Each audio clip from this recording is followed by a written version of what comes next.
Bien évidemment, c'est-à-dire, si on ne s'arrête qu'à l'épiphénomène et qu'on ne rentre pas au profondeur, on ne va pas comprendre ce qui se passe. Et il ne faudrait pas non plus tomber dans le pendant de... Les motos exploitent une absence.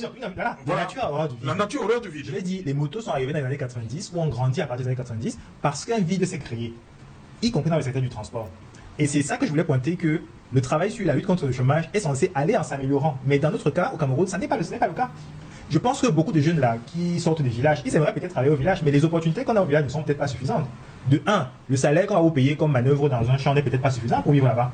Et puis, que je sois jeune, à Tokombéré, à Salak, ou ici dans l'Union Ikile, j'ai envie, j'aspire aussi à la vie d'un jeune comme dans partout le monde. Ils veulent voir certaines choses, ils veulent profiter de certains services, certains loisirs. Mais si nos communautés, qu'elles soient urbaines et rurales, n'investissent pas pour permettre la vie de ces jeunes dans ces territoires, moi j'ai appris ça depuis que je suis à l'école, l'exode rural va se faire. L'exode rural se fait pourquoi? Parce qu'on a l'impression que le cousin qui est en ville là, à Yaoundé, à Douala, il vit mieux.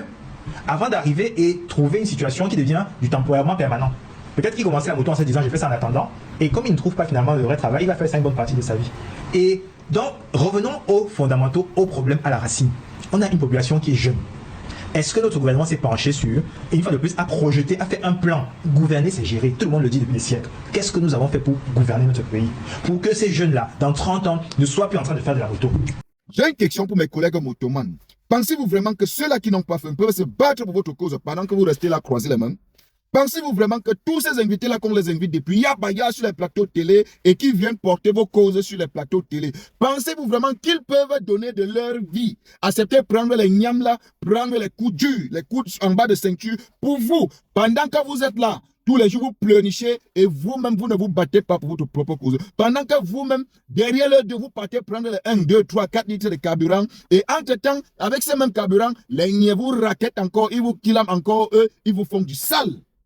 Avec le peu qu'ils vous ont donné une fois durant 7 ans, pensez-vous vraiment que quelqu'un peut se battre pour vous pendant que vous êtes là? Vous voulez voir vos enfants grandir? Il n'y a personne qui pourra se battre pour vous. Vous-même, vous allez porter votre cause. Et ne pensez pas que ils n'ont pas fait ça exprès. Le métier de moto, comme vous a infligé dans votre vie là, c'est fait exprès. Ce n'est pas qu'il manque de moyens pour améliorer les conditions de votre vie ou bien pour créer de l'emploi moderne à vous. Non, il y en a des moyens, mais c'est fait exprès, vous affamez. Et il n'y a que vous, je répète, pour vous battre pour cette cause-là. Tant que vous ne vous battez pas, vous allez crever, vous allez pleurnicher. C'est-à-dire, vous allez faire même 50 ans, vous allez prendre votre retraite sur la moto et ça ne doit choquer personne. C'est ça qu'il s'agit, on se retrouve en commentaire.